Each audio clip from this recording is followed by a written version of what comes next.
Everybody, this is Dream. We've got a 6 game slate here for NBA today. Uh, we've got some good players. Let's get an injury report real quick.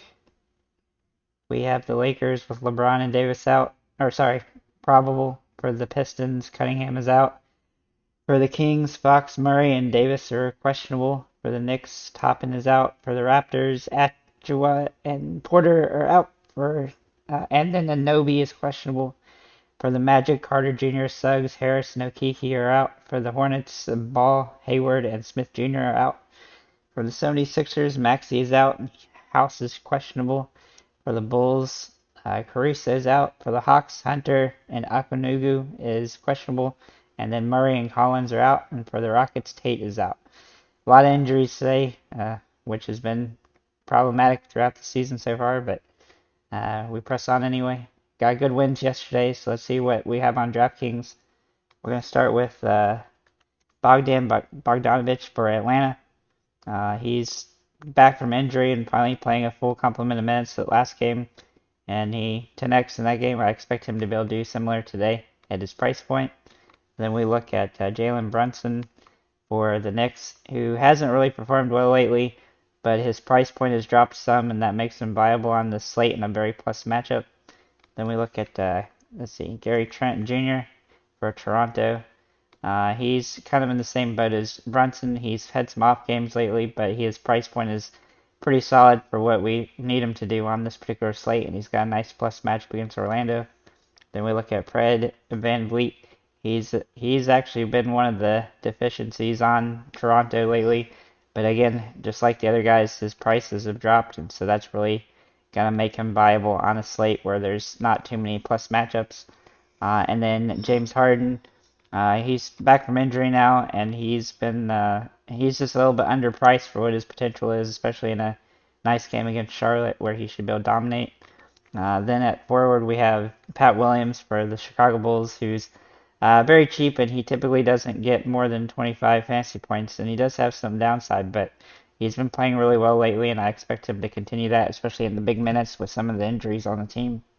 And he's starting, so that's always a benefit. Then Julius Randle for the Knicks has been playing pretty solid as of late, and his price point's still really good around 8,300 bucks, which I had expected it to be up to 9,000 by this point in the year. So it's good to see him still cheap, and then also in a nice little plus matchup against Sacramento. Then we'll look at Kelly Oubre for Charlotte. He's very streaky. He can have really bad games, but his price point's pretty fair for what he can do, and he's got some upside in this matchup with several guys on the 76ers out. And then Levine for the Bulls. He's another guy I like today. He's been up and down lately, but his price point is also kind of fair for what he can do. And of course, we all know that he has 55, 60 point upside. Then we'll look at Clint Capella for the Hawks. With the injuries to his team, he's been playing more minutes, and that should continue today. His price point has come up a little bit, but I do think he's viable on the slate, especially against the Bulls, who haven't been very good against big guys the last few games. Alperen Sengun, he's in a tough matchup here, but he's been playing pretty well. Even though he's had a couple rough games, he's been good most of the season, and I expect that to continue here and full complement of minutes. And then Mitchell Robinson for the Knicks. He's in a good situation where he's just been playing really well since he came back from his last injury, so I look for him to continue that and a nice plus matchup. Let's get into FanDuel real quick. So we have Markel Fultz here. He's price point's a little bit too cheap, and he's finally starting to play more minutes, probably around 25 to 30 in this one. He's had, in the last 3 games, he's had 2 really good ones and then 1 bad one, so I do think he'll play well here in this matchup against Toronto. Trae Young is another guy I like a lot here on FanDuel. He at $9,700. He's just probably a little bit too cheap for what he can do, and so assuming the team turmoil stuff seems like it's been corrected, he should be good to go, and he's going to have plenty of opportunity to score a good amount of fantasy points with the injuries to the team. And then Bogdanovich for Atlanta. He's not super ideal, but I do think he's viable just because of the minute increases that he's on now. Playing back to where I used to play, which he's usually really good. So I do like him on the slate, especially in plus matchup.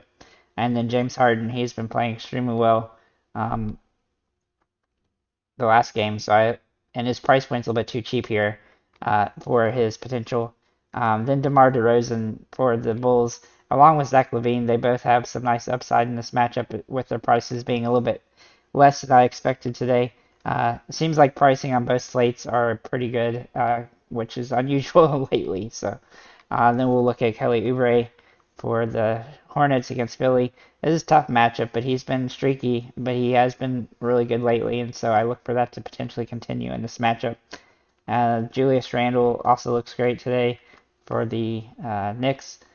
He's been dominating several games lately, but he's had a couple off games. But he's just a little bit too cheap for what his potential is in a plus matchup against Sacramento. And then Pat Williams, he's also a guy that I like okay on FanDuel. He actually has more upside on FanDuel because sometimes he gets blocks and steals, and that gives you more points here. So he has a little bit more upside, though his price is a little bit higher. And then Clint Capella for the Hawks. He's been pretty solid lately with all the injuries of the Hawks. He should get a full complement of minutes, even though his minutes have been kind of sporadic lately. He's still been getting close to 30 fantasy points each game, and he can probably get in the high 30s if he gets the right situation. And then Mason Plumlee for the Charlotte against Philly. He's in a pretty good spot. He's been extremely consistent this season, and I look for him to continue doing that here. So with that said, guys, thank you for liking, commenting, subscribing. If you have any comments or questions, feel free to leave them below, and have a nice day, guys.